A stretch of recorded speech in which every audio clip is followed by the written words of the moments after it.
My name is Margaret. I am a student at Regent University School of Education. I am excited to introduce you to my English language acquisition and communicative art class assignment, Picturing Language. In this week's assignment, Mrs. Carolyn Thompson requires her MED students to read the warning by Mrs. Carolyn Thompson and non-linguistically illustrate the meaningfulness of each part of the narrative using stick figures. Finally, scan the illustrations and create a YouTube video using the 5 W's to describe and justify what has been done. Why picturing language, you might ask? Picturing language is beneficial to students who struggle with decoding, encoding a text, sequencing of information, and comprehension. Unfortunately for these students, they encounter a lot of text in all subject areas. Picturing language is therefore a good instructional strategy that clarifies concept, terminology, improves literacy, and makes print easy to comprehend. It also motivates and engages students, some of whom think better in pictures.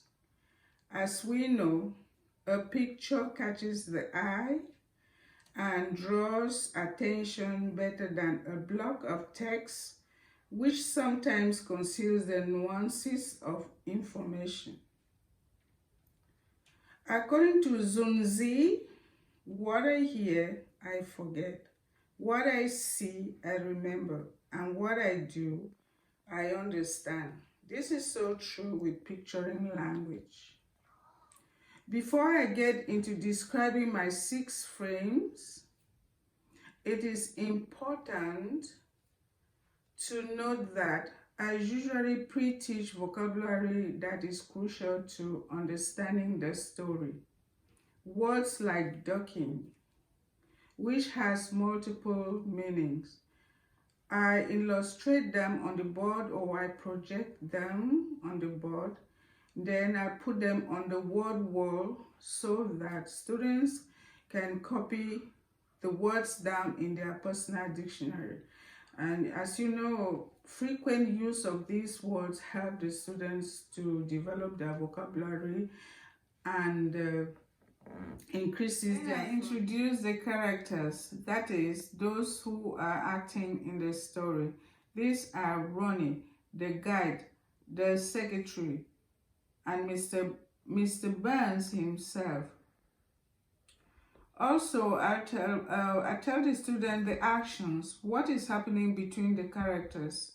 The setting too is important to let the students know where, when, and the time that the story is happening. Here it's on the road, in Ronnie's office, in the factory, and Mr. Burns' office. Having said that, these are my frames.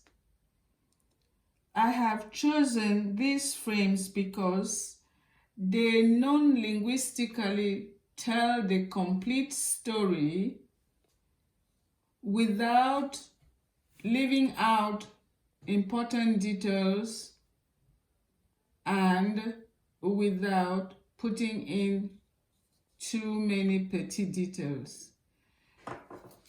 I have displayed the story chronologically because reading in English starts from left to right.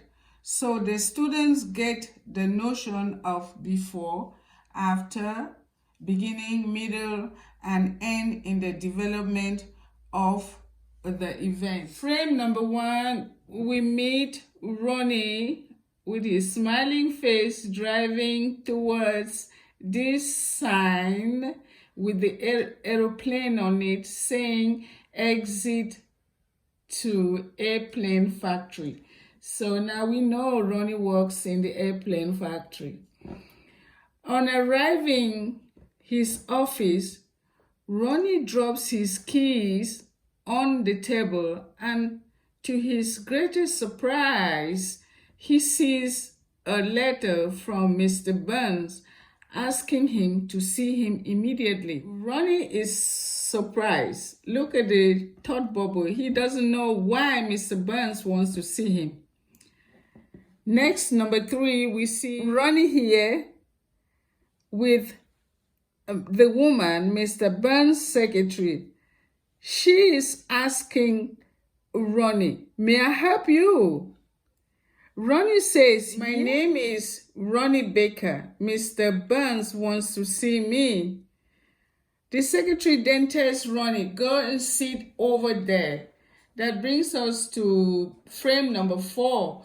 Ronnie is sitting here on this big couch by himself, still surprised. He does not know why Mr. Burns wants him. You can see the thought bubble. He's just thinking there's a lot going on. Waiting only for 10 minutes, but it seems as if he's been sitting there for a century.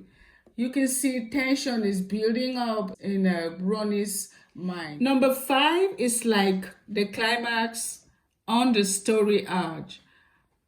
Ronnie is sitting. Look at the back of Ronnie's head. He is facing Mr. Burns directly. Mr. Burns has a very serious look on his face. They are having a conversation about Ronnie's calling in too frequently these days. Mr. Burns is disappointed because Ronnie used to be a good worker, but now he has resorted to calling in too many times, and it is telling on the production of his department.